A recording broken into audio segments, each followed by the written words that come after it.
আকাশবাণী আগরতলা। নমস্কার শ্রোতা বন্ধু, আপনাদের স্বাগত জানাচ্ছি আমাদের সংবাদ সেবা বিভাগের আজকের সাপ্তাহিক আলোচনামূলক অনুষ্ঠানে।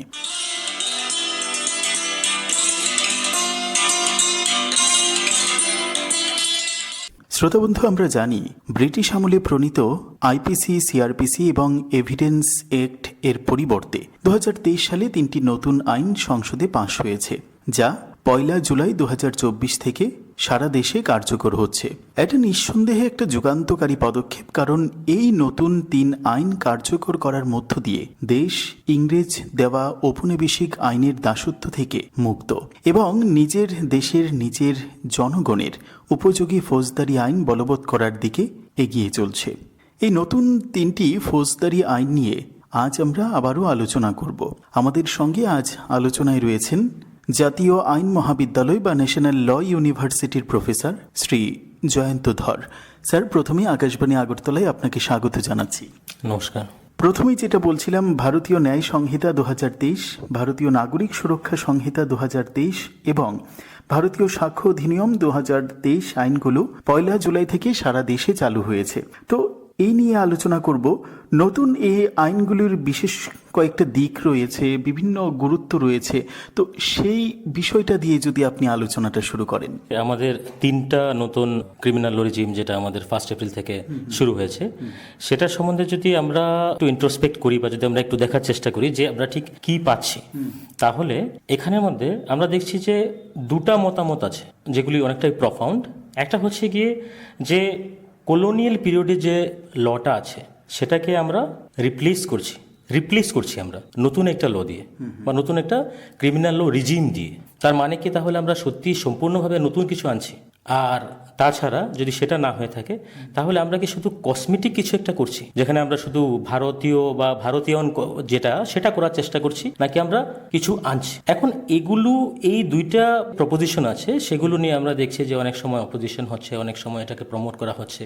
কিন্তু আমার যেটা ব্যক্তিগত মতামত সেটা হচ্ছে গিয়ে যে কলোনিয়াল ল যেটা ছিল সেটা আজকের ডেটেও আমাদের যে কলোনিয়াল রিজিমটা যেটা আছে সেটা যে সেই স্ট্রাকচারটা যেটা আছে সেটা আজকের দিনেও একই আছে। সেটার উপর আমরা আমাদের আজকের সমাজের সামাজিক, অর্থনৈতিক এবং টেকনোলজিক্যাল ডেভেলপমেন্টের কনটেক্সটে কিছু আপগ্রেডেশন করেছি।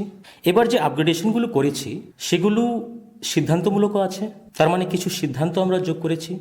তার সঙ্গে আমরা কিছু কসমেটিক কাজও করেছি, নো ডাউট, যেহেতু বলা হচ্ছে তাহলে আমরা কিছু কসমেটিক কাজও করেছি। তার সঙ্গে আমরা কিছু নতুন জিনিস যোগও করেছি যেগুলো আগে ছিল না, এবং সেটা যেটা বললাম সেগুলো আগে ছিল না বিকজ ওই প্রেক্ষাপটে যখন 3টা আগের যেটা আমরা বলছিলাম বা যেটা আপনি বললেন যে আইপিসি বা সিআরপিসি বা ইন্ডিয়ান এভিডেন্স অ্যাক্ট, এগুলো যখন করা হয় তখন আমাদের যে লেজিসলেটররা ছিল ওই সময়ের, ওরা অনেক কিছু কন্টেমপ্লেট করতে পারেনি। তাহলে প্রাথমিক ক্ষেত্রে যদি আমরা দেখি যে এখানে 3টা আইনের কথা আমরা বলছি। একটা হচ্ছে কি ভারতীয় দণ্ডবিধি রিপ্লেসমেন্টে, যেটা ভারতীয় ন্যায় সংহিতা। যদি প্রাথমিক ক্ষেত্রে আমরা ভারতীয় ন্যায় সংহিতার কথা বলি তাহলে আমাদের এখানে এই যে পার্টিকুলারলি লটা আছে সেটা 2টা জিনিস প্রধানত কভার করে। একটা হচ্ছে একটা অপরাধের সংজ্ঞা দেওয়া এবং তার সঙ্গে সেটা কি শাস্তি হবে সেটা বল। তার মানে তাহলে এখানে আমরা সংজ্ঞা আর শাস্তির কথা বলছি। এই যে 2টা জিনিস, যে শাস্তি এবং সংজ্ঞার ক্ষেত্রে আমাদের যেটা আজকে যদি আমরা আমাদের সাংবিধানিক পরিকাঠামোটা দেখি বা যদি আমরা রুল অফ লটা দেখি, তাহলে এটা আমাদের বিশেষভাবে প্রয়োজনীয় যে আমরা আগে লটাকে ডিফাইন করব এবং লর মাধ্যমে আমরা বলে দেব যে এটা করা বর্জনীয় বা এটা আমরা করবো না, এটা যদি আমরা করি তাহলে এটার জন্য শাস্তি আছে। সেই কনটেক্সট থেকে আমরা দেখছি যেটা 1860-তে অনেকগুলো অপরাধ যেগুলো ওই সময় ছিল না আমাদের সমাজে, এবং ওই সময় ওই জিনিসগুলোর সংজ্ঞা দেওয়া, তাই সেগুলোর কথাই উঠেনি। তো এটা তো ঠিক যে ব্রিটিশ আইন রচিত হয়েছিল শাসক এবং শোষকের দৃষ্টিভঙ্গি থেকে, কিন্তু নতুন আইন তৈরি করেছে জনগণের সরকার, দেশবাসীর নির্বাচিত সরকার, তাই তো? অর্থাৎ দেশের মানুষের জন্যই এগুলো তৈরি করা হয়েছে। তো ইংরেজ দাসত্বের আইন ও তার বোঝা থেকে আমরা এখন মুক্ত।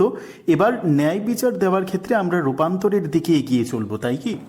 হ্যাঁ, সে ঠিক, কিন্তু কথা হচ্ছে গিয়ে আমরা যে ক্ষেত্রে বলছি যে কলোনিয়াল রিজিম, এবং কলোনিয়াল রিজিমের অ্যান্টিথিসিস কি হচ্ছে? Democratic regime.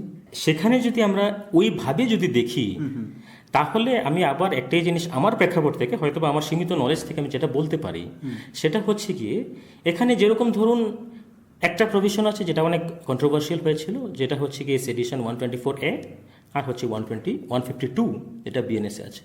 তার মানে যেটা সেডিশন ছিল, এখন যেটাকে আমরা দেশদ্রোহর শব্দ যেটা আমরা ব্যবহার করছি, সেটা ছাড়া যদি আমরা দেখি, তাহলে ডেমোক্রেসি বা ডেমোক্রেটিক মিনসে আমরা যদি আমাদের ক্রিমিনাল জাস্টিস সিস্টেমটাকে আরও বেশি সিটিজেন ফ্রেন্ডলি, এই কথাটা যদি আমরা ধরি, যে এখানে কলোনিয়ালের অ্যান্টিথিসিসের ডেমোক্রেসির কনটেক্সটে আমরা যদি ভাবি যে এখানে মাস participation in the criminal justice system, যার মানে ফৌজদারি মামলাগুলো থেকে আমরা সাধারণত পিছিয়ে থাকতে পছন্দ করি, আমরা দূরে থাকতে পছন্দ করি, বা আমরা দেখি যে ফৌজদারি মামলার মূল যে ভীতিটা আছে সেটাই হচ্ছে গিয়ে স্টেট ভিকটিমের জায়গায় এসে প্রসিকিউট করছে, সবটা কিছু করছে। তো এই ক্ষেত্রে আমরা দেখি যে আমাদের মধ্যে একটা লং একটা টেন্ডেন্সি ছিল সেই কলোনিয়াল পিরিয়ড থেকে, যে আমরা কিন্তু ফৌজদারি মামলাতে যে ফেসে গেল সে ফেসে গেল, তাছাড়া কিন্তু আমরা কোনোভাবে যুক্ত থাকতে চাই না। বা এই যে সিস্টেমটা আছে ক্রিমিনাল জাস্টিস সিস্টেম, সেটাও অনেকটা এইভাবে যে আমরা তার ভিতরের ইনফরমেশনগুলো পেতে পারি না, না আমরা চাই না আমরা পেতে পারি, আমাদের সেভাবে গঠন করা হয়েছে। আজকের ডেটে যদি আমি আপনার এই উত্তরটাকে অ্যাড্রেস করি, তাহলে আমি বলবো যে এখানে পার্টিকুলারলি সিটিজেন ফ্রেন্ডলি একটা ক্রিমিনাল জাস্টিস সিস্টেমের প্রভিশন আমরা পাচ্ছি, যেটা ভারতীয় ন্যায় সংহিতা নয়, সেটা আমি মনে করি যে বাকি যেটা আছে মানে ভারতীয় নাগরিক সুরক্ষা সংহিতাতে পাই আমি, যেটা হচ্ছে গিয়ে যে আপনি কিভাবে আপনার ক্রিমিনাল জাস্টিস সিস্টেমটাকে পাবলিক ফ্রেন্ডলি করছেন এবং পাবলিক অ্যাকাউন্টেবল করছেন। তার মানে ধরুন ইনভেস্টিগেশন থেকে যদি শুরু করি বা তারও আগে থেকে যদি শুরু করি, তাহলে ফৌজদারি মামলা শুরু হচ্ছে গিয়ে একটা এফআইআর দিয়ে। হ্যাঁ, এবার এফআইআর দিয়ে যখন শুরু হচ্ছে এবং তারপর ইনভেস্টিগেশনের প্রসেসে যাচ্ছে, তারপর ট্রায়ালের প্রসেসে যাচ্ছে, তারপর প্রনাউন্সমেন্ট, এবং তারপর আমরা দেখছি শেষ হচ্ছে গিয়ে এক্সিকিউশন অফ দি জাজমেন্ট, মানে ফৌজদারি যেহেতু punishment, execution of the judgement. এখন এই যে পুরোটা প্রসিজিওর আছে, সেই প্রসিজিওরে আমরা পাবলিক পার্টিসিপেশন কতটুকু দেখতে পাচ্ছি। ভিকটিম অ্যাকিউজ যে আছে সে নো ডাউট আছে, কিন্তু ভিকটিম বা ইনফরমেন্ট বা আমাদের যে পাবলিক যারা আছে সাধারণ, ওরা কি সব কিছু খবর পাচ্ছে, বা ওদের কি কোনোভাবে একটা ওদের প্রতি কি আমাদের ক্রিমিনাল জাস্টিস সিস্টেমটা অ্যাকাউন্টেবল? আমি যদি সেই ক্ষেত্রে যদি দেখি, তাহলে আমি একমত হব যে হ্যাঁ, আমাদের যে কলোনিয়াল সিস্টেম যেটা আছে সেটা থেকে আজকে অনেকটাই আমরা অন্যরকমভাবে করছি। কেন? বিকজ একটা এক্সাম্পল, আমি একটা উদাহরণ আমি দিতে পারি, যেরকম আপনি পুরোটা ক্রিমিনাল জাস্টিস মেকানিজম যেটা আছে শুরু থেকে শেষ পর্যন্ত আপনি সেটাকে সময়ে বেঁধে দিচ্ছেন। আগে আমাদের একটা ধারণা ছিল যে আমরা যদি একদম আগে 1973 আমরা যদি সিআরপিসি দেখি, তাহলে সেখানে কিন্তু বিশেষ কোনো সময়ের কথা বলা হয়নি, সময় বেঁধে দেওয়া হয়নি। ঠিক আছে, নতুন আইনে তো তদন্তের ক্ষেত্রে এবং বিচার প্রক্রিয়া শেষ করার আগে পর্যন্ত নির্দিষ্ট সময়কাল দেওয়া হয়েছে, সেই বিষয়টাই যদি আমরা আবার আমি এক্স্যাক্টলি সেই কথাটাই বলছি, যে এই জায়গাতে এটাকে আমরা বলতে পারি অ্যাকাউন্টেবল। তার মানে আমি যখন এফআইআর করছি, দেখুন যেটা আগের যে কনসেপ্টটা ছিল, আমি এফআইআর করে দিয়েছি, তারপরে থেকে কিন্তু আমার আর কিছু নেই। তারপরে থেকে পুরা ট্রায়ালের মধ্যে আমি যদি ভিকটিম হই, পুরা প্রসেসের মধ্যে আমার রোলটা কি আছে? আমার রোলটা ছিল শুধু আমি একটা উইটনেস হিসেবে যাব এবং আমি আমার বক্তব্য রাখবো। আজকের ডেটে আমি যেটা দেখছি যে এখানে যে সময় বেঁধে বেঁধে আমার জাস্টিস সিস্টেমটাকে অ্যাকাউন্টেবল করছে, যে আমি বিভিন্ন মাধ্যমে ইনফরমেশন পেয়ে যাব এবং সেটা সঠিক সময় পেয়ে যাব। তার মানে আমি যদি দেখি, আমি ধরে নিই একটা কোর্ট অফ সেশন যেটা হয়, যেটা বেসিক্যালি আমি সিরিয়াস অফেন্সেরটাই বলছি, কোর্ট অফ সেশন, যেখানের মধ্যে আমরা যাবজ্জীবন থেকে মৃত্যুদণ্ড পর্যন্ত অন কনফার্মেশন অফ হাইকোর্ট দিতে পারি। এখানে আপনি দেখুন যে প্রথম যখন কেসটা যাচ্ছে কোর্টের কাছে, ঠিক আছে, তখন যে কোর্ট যখন জুডিশিয়াল ম্যাজিস্ট্রেট ফার্স্ট ক্লাস যখন কেসটা পাঠাচ্ছে সেশনসের কাছে, তখন থেকে কিন্তু সময় বেঁধে দেওয়া হচ্ছে, যে এতটুকু সময়ের মধ্যে কোর্ট বাধ্য ডিসাইড করতে যে এই যে লোকটা আছে তার বিরুদ্ধে কি প্রাইমা ফেসি জিনিস পাওয়া যাচ্ছে কিনা, মেরিটস আছে কিনা কেসে।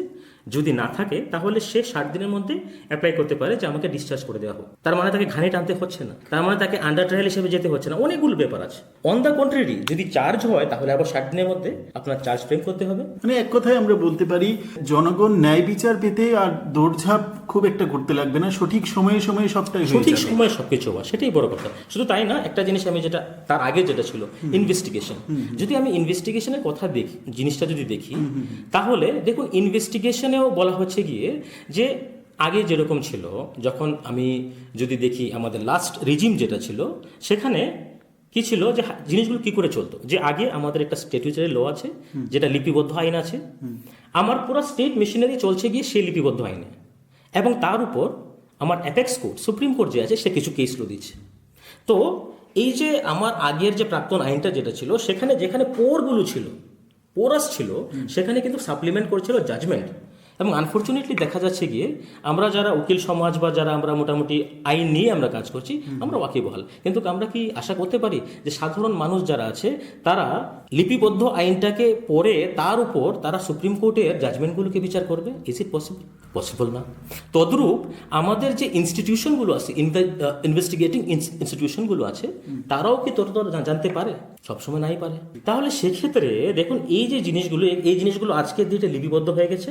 এবং এট দ্য সেম টাইম যেটা বলছিলাম, যে ধরুন যে এখানে আমাদের আজকে আমাদের কাছে অনলাইন এফআইআর মেকানিজম আছে, ডিজিটালাইজেশনের যেটা প্রসেস চলছে, অনলাইন এফআইআর আছে।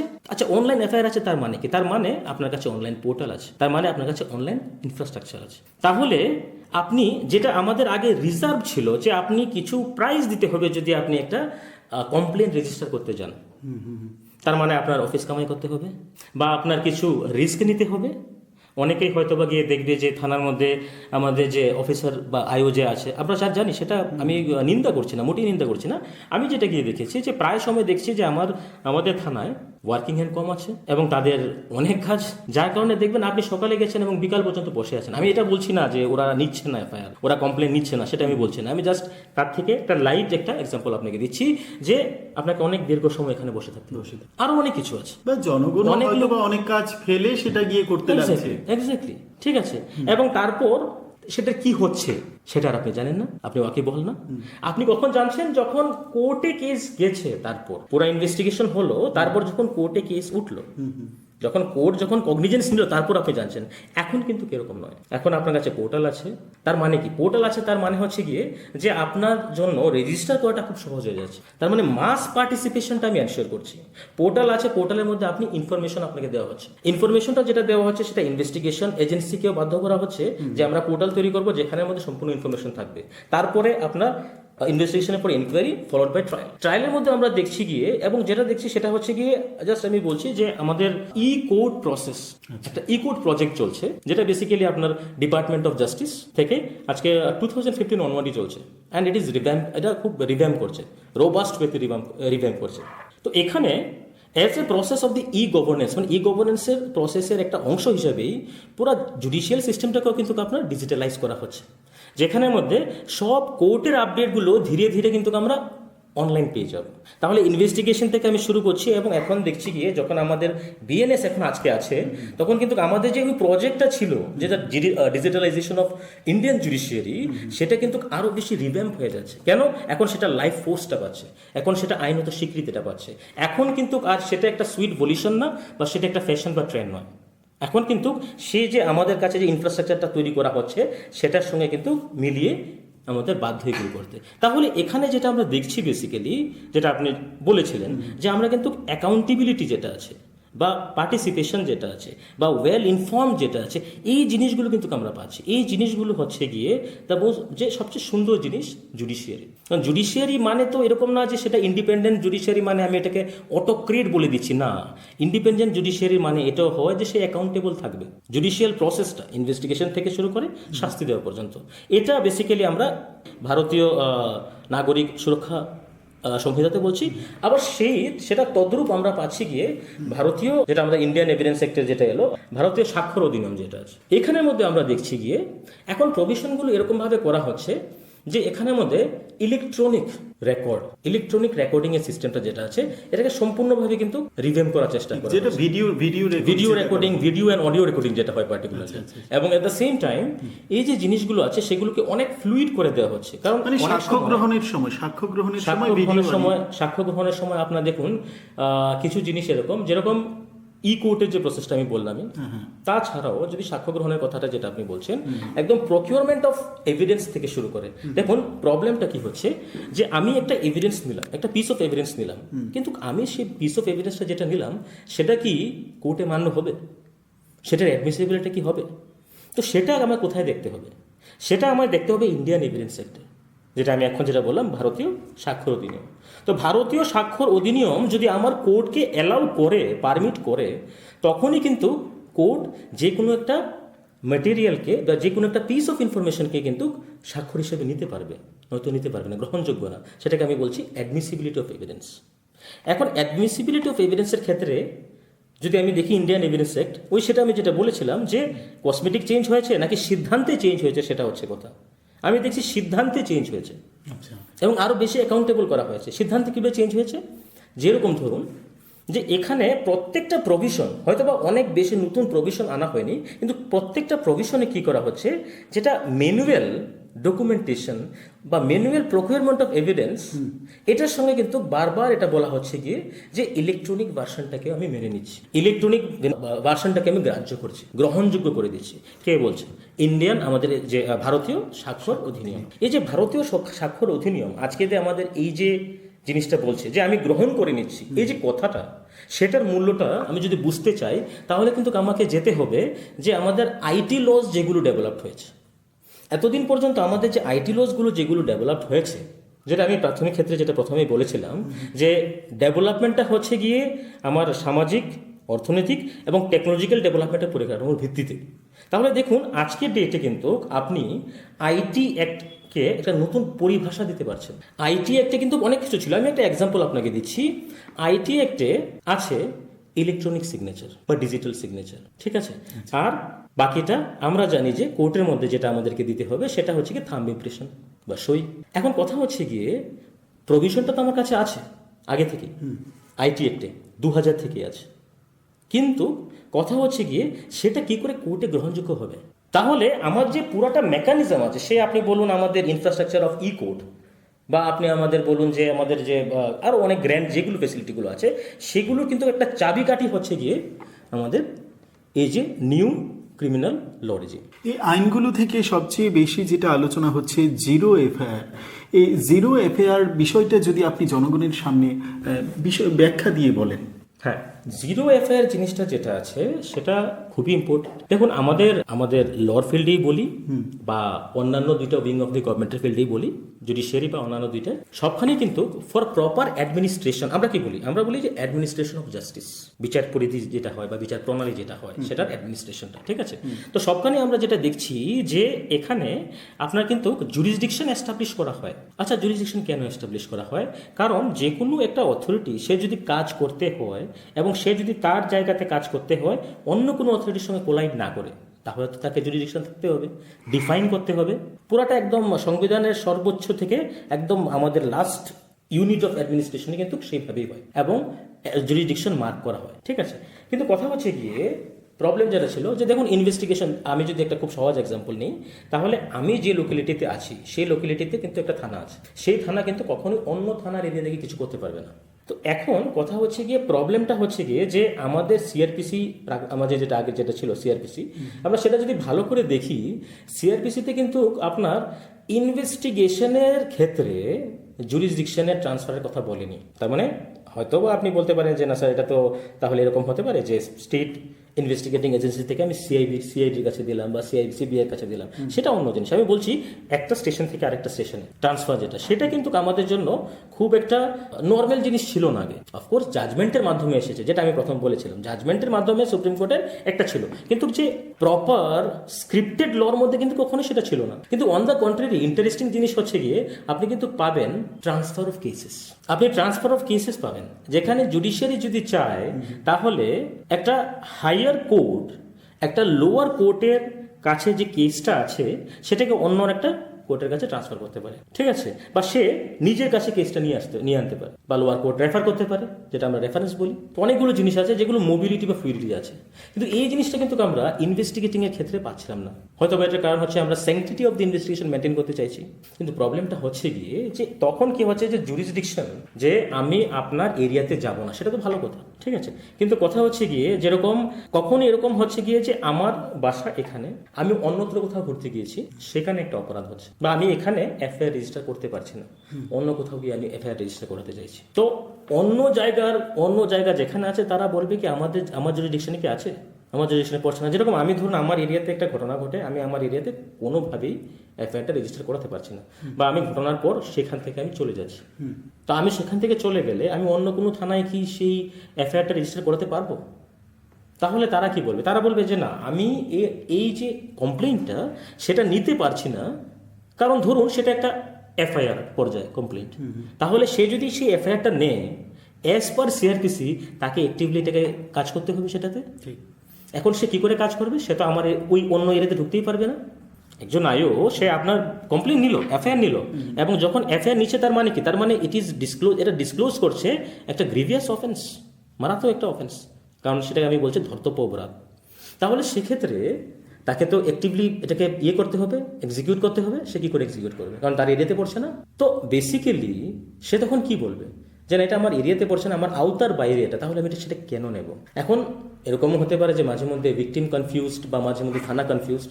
তো এই ক্ষেত্রে কি হয় যে এফআইআর বা কমপ্লেন রেজিস্টার করতে পারছে না, করাতে দেরি হয়ে যাচ্ছে, প্রবণতা হয়ে যাচ্ছে যে করাবে না বা কমপ্লেন্টে যাবে অন্য মাধ্যমে। এই সবগুলো জিনিসকে অ্যাড্রেস করার জন্যই আমাদের সুপ্রিম কোর্ট, যেটা অ্যাপেক্স কোর্ট, সেটা কিন্তু ইন্টারভিন করে যে আমরা জিরো এফআইআর এর কনসেপ্ট আনবো। জিরো এফআইআর, তাহলে জিরো এফআইআর এর কনসেপ্ট আনলে কি হচ্ছে যে আপনি যে থানাধীনে যে অপরাধটা হচ্ছে সেখানে কমপ্লেন রেজিস্টার করাতে পারছেন না, ভালো, আপনি যে কোনো থানায় কমপ্লেনটা রেজিস্টার করান। আপনার যে কমপ্লেনটা আছে, এফআইআরটা আছে, সেটা কোনো সংখ্যা পড়বে না, এবং সেটাকে পাঠিয়ে দেওয়া হবে সেই ঠিক থানা। আপনাকে সেটা করতে হচ্ছে না।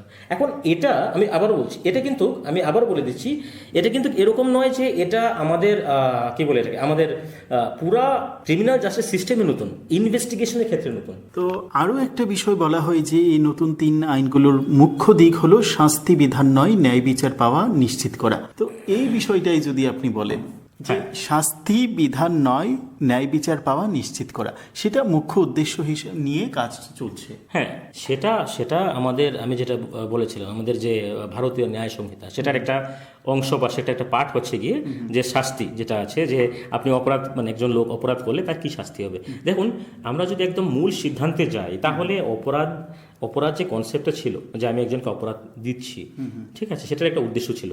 সেই উদ্দেশ্যটা কি ছিল? সেই উদ্দেশ্যটা আমি যদি একদম প্রাথমিক ক্ষেত্রে যাই, তাহলে সেটা উদ্দেশ্য ছিল একটা লোকের মনে ভীতি বা সন্ত্রাস তৈরি করার জন্য, যে আমি কেন সে অপরাধটা করব না। এই যে আইন আমাকে বলছে যে আমি এটা করবো না, কেন করবো না? তাহলে সেক্ষেত্রে প্রাথমিক ক্ষেত্রে কিন্তু আমি সেটা নিগেট করে দিচ্ছি যে কখনোই শাস্তি জিনিসটা প্রতিশোধমূলক ছিল না, শাস্তির একটা উদ্দেশ্য ছিল। কিন্তু কথা হচ্ছে গিয়ে আমাদের এবার একটা সময় পর আমাদের সেটাও ভাবতে হচ্ছে গিয়ে যে আমি কি শুধু একটা মানুষের মনে ভয় তৈরি করেই তাকে বাধ্য করে রাখতে পারবো? তাহলে সেক্ষেত্রে আমার অন্য মোডসগুলোকে এক্সপ্লোর করা দরকার। আমি কি এরকমভাবে ভাববো যে একটা লোক অপরাধ করছে কারণ তার জন্মসূত্রেই অপরাধ আছে, যেরকম সিজারিও বেকারিও বলেছিল, বা অন্যান্য যে ক্রিমিনাল যে যারা তারা বলেছিল যারা, যে এটা কি এরকম তো নয় যে আমার মানে প্রপোর্শনালিটি মেনটেন করব আমি, বা নাকি আমি একজন লোককে তার জন্মসূত্রেই অপরাধী হিসেবে মেনে নেব। তাহলে আমি তো এরকমও ভাবতে পারি যে না, একটা লোক জন্মসূত্রে অপরাধ হয় না, সে সমাজ এবং সামাজিক বিভিন্ন কারণে অপরাধী হয়। সেটাই যদি হয়, তাহলে সেক্ষেত্রে সে লোকটা তো তাকে ঠিক করা যেতে পারে। তাহলে আমার পানিশমেন্টটা যেটা আছে সেটার সম্বন্ধে আমার আবার নতুনভাবে ভাবতে হচ্ছে। এবং এই ক্ষেত্রেও কিন্তু আমি দেখছি প্রতিশোধের কোনো জায়গা নেই। আমি দেখছি কি যে সে লোকটা যে আছে, আমি তাকে একটা সুযোগ দেব, সে যেহেতু ঠিক হয়ে যায়, শুধরে যায়। তো এই যে জিনিসটা, সেটা কিন্তু আমাদের আগেই ছিল। তাহলে কথা হচ্ছে কি, এখন আমার কাছে এরকম কি নতুন জিনিস আছে যেটা আবার এই জিনিসটাকে আবারও এন্ডোর্স করছে, যে আমরা যেটা বলি যে আমাদের এটা হচ্ছে গিয়ে এটা পিউনিটিভ না, এটা হচ্ছে গিয়ে এটা ট্রিটমেন্ট অফ দি, আমরা ট্রিটমেন্ট করছি। এখানে দুইটা জিনিস অ্যাকচুয়ালি খুব ইম্পর্টেন্ট হয়। একটা হচ্ছে গিয়ে আমি সেই লোকটা যে অপরাধ করছে মানে কি? অপরাধ করছে মানে সে কিন্তু সমাজে একটা অস্থিরতা তৈরি করছে এবং সমাজে কিন্তু একটা ভীতি তৈরি করছে। সেটাকে অ্যাড্রেস করার জন্য তাকে আমি সমাজ থেকে উইথড্র করছি প্রাসঙ্গিক কিছু একটা সময়ের জন্য, এবং সে সময়ে আমি তাকে সংশোধনাগারে সংশোধন করব। প্রবলেমটা কি হচ্ছে জানেন? আমি যদি ধরে নিই সেই লোকটা শুধরে গেছে, তারপর কি সমাজ থেকে টেনে নেবে? সমাজ থেকে মেনে নেবে? প্রথম। দ্বিতীয়, সংশোধনাগারে থাকলে তার মধ্যে কি ক্ষোভ আসবে না? সে কি সত্যি শুধরে যাবে? প্রত্যেকটা কেসে কি এরকম হবে? প্রত্যেকটা কেসে কি সে বুঝতে পারবে সমাজ থেকে দূরে গিয়ে যে সে সমাজের কি ক্ষতি করেছে? এই কনটেক্সটে অফকোর্স এটা খুব কনটেক্সচুয়াল যে আমরা একটা নতুন একটা বিধান পেয়েছি, সেটা হচ্ছে কি কমিউনিটি সার্ভিস। তো এইটা আপনার এই কোশ্চেনের অনেকটা প্রাসঙ্গিক, কিন্তু তাছাড়া যদি আমরা দেখি তাহলে আমরা দেখবো যে আরও যেরকম ধরুন যে ফাইনের মেকানিজমটাকে সম্পূর্ণ রিভ্যাম্প করা হয়েছে। আমাদের 2008-এই কিন্তু ভিকটিমস কম্পেনসেশন স্কিমের একটা সিস্টেম ছিল, ওই প্রসঙ্গেই দেখবেন আপনি আছে কিন্তু ফাইন যেটা অনেক কম ছিল, নগণ্য ছিল, যেটা আছে কোনো মানেই হয় না, এটা হাস্যকর হয়ে গেছিলো, সেই ফাইনটাকে রিভ্যাম্প করা হয়েছে নতুনভাবে, যাতে এই যে ফাইনটা যেটা তার রিগোরাস ইমপ্রিজনমেন্ট থেকে কাটা হবে, তার স্যালারি থেকে কাটা হবে, যেটা এইটাকে কিন্তু আপনার এই যে ফান্ডে, ভিকটিমস কম্পেনসেশনের ফান্ডে রাখা হচ্ছে এবং তাকে সে কিন্তু কন্ট্রিবিউট করছে। তো সে যদি রিগোরাস ইমপ্রিজনমেন্টে থাকে তাহলে সে টাকা উপার্জন করছে এবং সেটা ভিকটিমস কম্পেনসেশন ফান্ডে যাচ্ছে, নালসা তারা ডিসাইড করছে এবং অ্যাকর্ডিংলি ভিকটিমসদের দেওয়া হচ্ছে। আর সে যদি আর না করে তাহলে সে কমিউনিটি সার্ভিস করছে, মানে ডাইরেক্টলি করছে, সমাজের সঙ্গে আছে এবং সমাজে থেকে সে তার ভুল বা অনুতপ্ত যেটা আছে সেটা অনুভব করতে পারছে, সে তার নিজেকে ঠিক করতে পারছে, সুযোগ ভালো পাচ্ছে এবং অ্যাট দ্য সেম টাইম সমাজ আর তার মধ্যে একটা গ্যাপ হচ্ছে না। তাই সাজা কাটার পর কিভাবে সে সমাজে এসে দাঁড়াবে বা সমাজ তাকে দূর করে দেবে এবং সে কি আবার আসামি হবে, সেই ভয়টা থাকছে না। এইটা একটা জিনিস। অসংখ্য ধন্যবাদ জয়ন্তবাবু আপনাকে, আপনার কাছ থেকে অনেক অনেক বিষয় জানতে পারলাম। বিশেষ করে নতুন যে 3টি ফৌজদারি আইন, ভারতীয় ন্যায় সংহিতা 2023, ভারতীয় নাগরিক সুরক্ষা সংহিতা 2023 এবং ভারতীয় সাক্ষ্য অধিনিয়ম 2023, এইগুলো সম্পর্কে অনেক বিস্তারিত আপনার কাছ থেকে জানতে পারলাম। আবারও ধন্যবাদ আপনাকে। শ্রোতা বন্ধুরা, এতক্ষণ আমাদের সঙ্গে আলোচনায় ছিলেন জাতীয় আইন মহাবিদ্যালয়ের প্রফেসর জয়ন্ত ধর। আজকের মতো অনুষ্ঠানটি এখানেই শেষ করছি। নমস্কার।